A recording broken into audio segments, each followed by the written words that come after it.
नमस्कार दोस्तों, मैं राधा स्वागत करती हूँ आपका अपने चैनल ज्ञान अड्डा में। आज मैं एक बार फिर से हाजिर हूँ आप सबके सामने 69,000 शिक्षक भर्ती से संबंधित कुछ और बड़ी अपडेट्स के साथ। सबसे बड़ी आज की ये खबर है कि सहायक शिक्षक भर्ती में 2 अभ्यर्थी भी गिरफ्तार हो गए हैं। कई अंक की तलाश की जा रही है। 2 दिनों से हम लोग इसी बारे में चर्चा कर रहे हैं कि बहुत सारे फर्जीवाड़ा करने वाले लोग गिरफ्तार हो रहे हैं। पहले दिन हम लोगों ने देखा कि 8 लोगों को गिरफ्तार किया गया था और कल KL पटेल के संबंधित वकील को भी गिरफ्तार किया गया था। वहीं आज 2 अभ्यर्थियों को भी गिरफ्तार किया गया है। इसके अलावा हम लोग डिस्कस करेंगे आवेदन में गलत रोल नंबर भरने वाली अभ्यर्थी को राहत मिली है। वीडियो स्टार्ट करने के पहले मैं आपसे फिर से वही रिक्वेस्ट करना चाहती हूँ कि अगर आपने मेरा चैनल सब्सक्राइब नहीं किया है तो प्लीज इसको सब्सक्राइब कर लीजिए और बेल आइकन को भी जरूर दबाइए ताकि मेरी वीडियोस की नोटिफिकेशन आपको मिलती रहे और आप तक सारी अपडेटेड न्यूज पहुंचती रहे। और साथ ही साथ मेरी वीडियोस को लाइक और शेयर करना तो बिल्कुल भी मत भूलिए। तो चलिए स्टार्ट करते हैं। हमने देखा कि 150 में से 142 नंबर मिले राष्ट्रपति को भी नहीं जानते हैं। जी हाँ, धर्मेंद्र कुमार पटेल, जिसका बहुत दिनों से चर्चा हो रहा था, 69,000 सहायक अध्यापक भर्ती परीक्षा में टॉपरों की सूची में शामिल हैं ये धर्मेंद्र पटेल और कुल 150 में से 142 अंक हासिल किए, लेकिन देश के राष्ट्रपति का नाम उन्हें नहीं पता है। यह हैरान करने वाली ही बात है, लेकिन यह सच है। एसएसपी अशोक वेंकटेश ने बताया है कि 69,000 सहायक अध्यापक भर्ती में फर्जीवाड़ा कर पास हुए धर्मेंद्र, विनोद समेत 3 अभ्यर्थियों को गिरफ्तार किया गया है।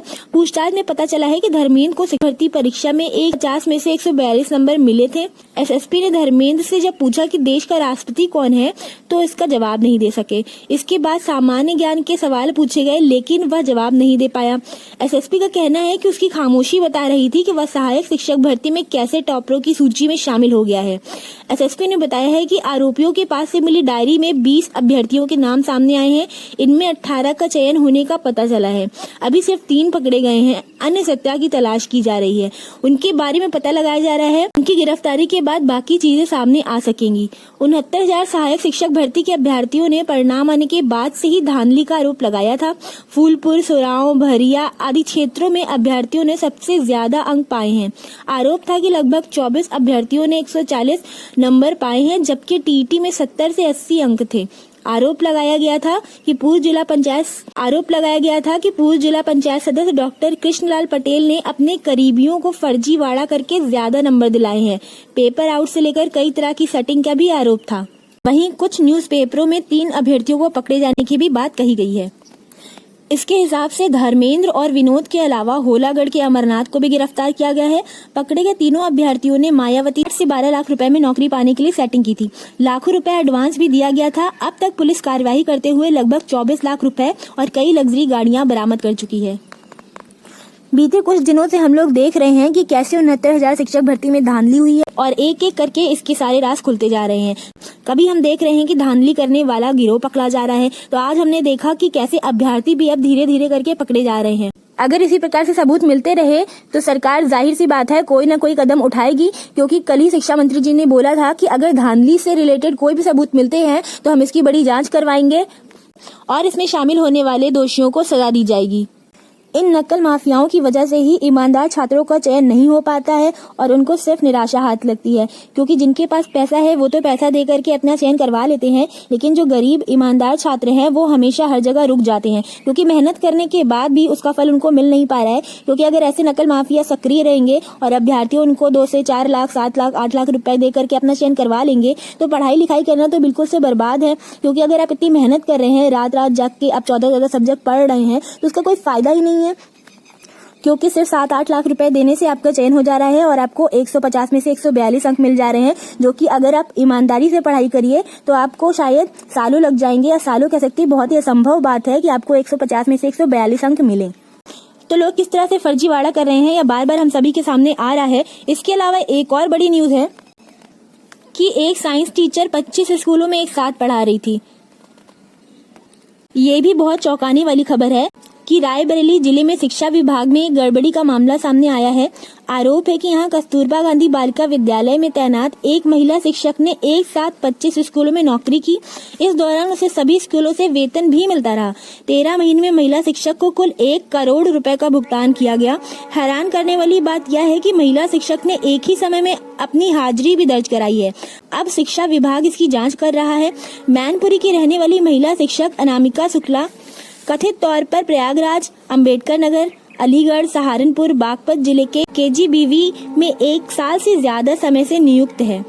स्कूली शिक्षा महानिदेशक विजय आनंद ने बताया है कि मीडिया रिपोर्ट्स के बाद बेसिक शिक्षा के अतिरिक्त निदेशालय में मामले की जांच के आदेश दिए हैं। अभी तक कुछ भी कंफर्म नहीं हुआ है। महिला शिक्षक अभी फरार है। अगर आरोप सही पाए गए तो FIR दर्ज की जाएगी। वहीं एक और खबर सामने है कि राहुल उपाध्याय और अर्चना तिवारी का OBC अभ्यर्थी के रूप में चयन हो गया है। कल की वीडियो में मैंने आपको अर्चना तिवारी के बारे में डिटेल से बताया था और उसके अलावा राहुल उपाध्याय नामक भी अभ्यर्थी है जिसका OBC का सर्टिफिकेट है।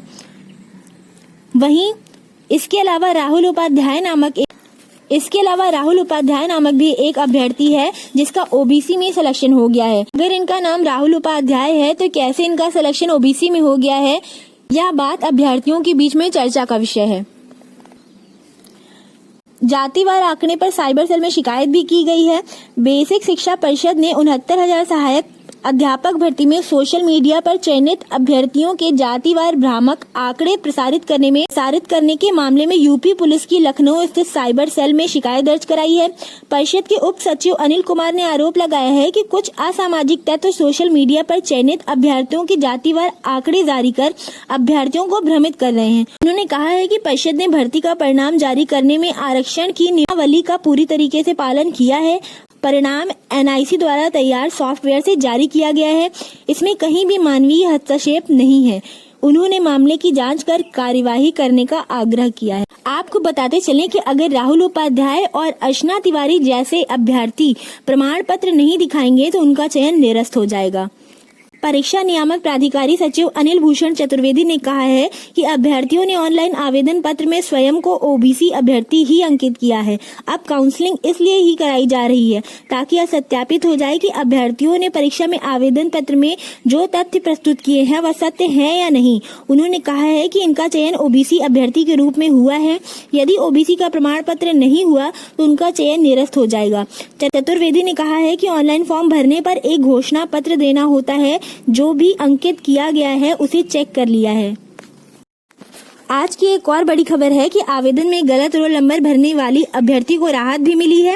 इलाहाबाद हाईकोर्ट ने 69,000 सहायक अध्यापक भर्ती में चयनित OBC वर्ग के अभ्यर्थी को राहत देते हुए उसके आवेदन में त्रुटि को सुधारने का निर्देश दिया है। हाईकोर्ट ने कहा है कि याची काउंसलिंग के समय कमेटी के समक्ष अपना प्रत्यावेदन दे और कमेटी उस पर सहानुभूति पूर्वक विचार कर उचित निर्णय ले। झांसी की पिंकी की याचिका पर यह आदेश न्यायमूर्ति प्रकाश पाडिया ने दिया है। तो अगर इस प्रकार की माइनर मिस्टेक्स पर आपको राहत दी जाती है तो बहुत सारे अभ्यर्थियों के लिए खुशी की बात है, क्योंकि बहुत सारे ऐसे अभ्यर्थी हैं जिनके नाम में कुछ मिस्टेक हो गई है और इसकी वजह से वो बहुत ज्यादा परेशान हैं। तो उनको परेशान होने की कोई आवश्यकता नहीं है, क्योंकि अगर एक अभ्यर्थियों को इस प्रकार की राहत दी गई है तो शायद शासन आपके लिए भी कुछ करे। तो ये थी आज की सबसे बड़ी अपडेट कि जिस अभ्यर्थी को 150 में से 142 अंक मिले हैं उसको राष्ट्रपति का नाम ही नहीं पता है। इतनी भी नॉलेज नहीं है कि राष्ट्रपति क्या होता है और अभी के राष्ट्रपति कौन है। तो मैं आपके सामने इसी प्रकार की अपडेट लाती रहती हूँ। इसके लिए आप मेरे चैनल को सब्सक्राइब करना मत भूलिए और बेल आइकन को भी जरूर दबाइए ताकि नई अपडेट्स आपको हमेशा मिलती रहे। साथ ही साथ मेरी वीडियो को लाइक और शेयर जरूर कर दीजिए। चलिए मिलते हैं अपनी नई वीडियो में जिसमें मिलूंगी मैं और भी अपडेट्स के साथ। तब तक के लिए धन्यवाद।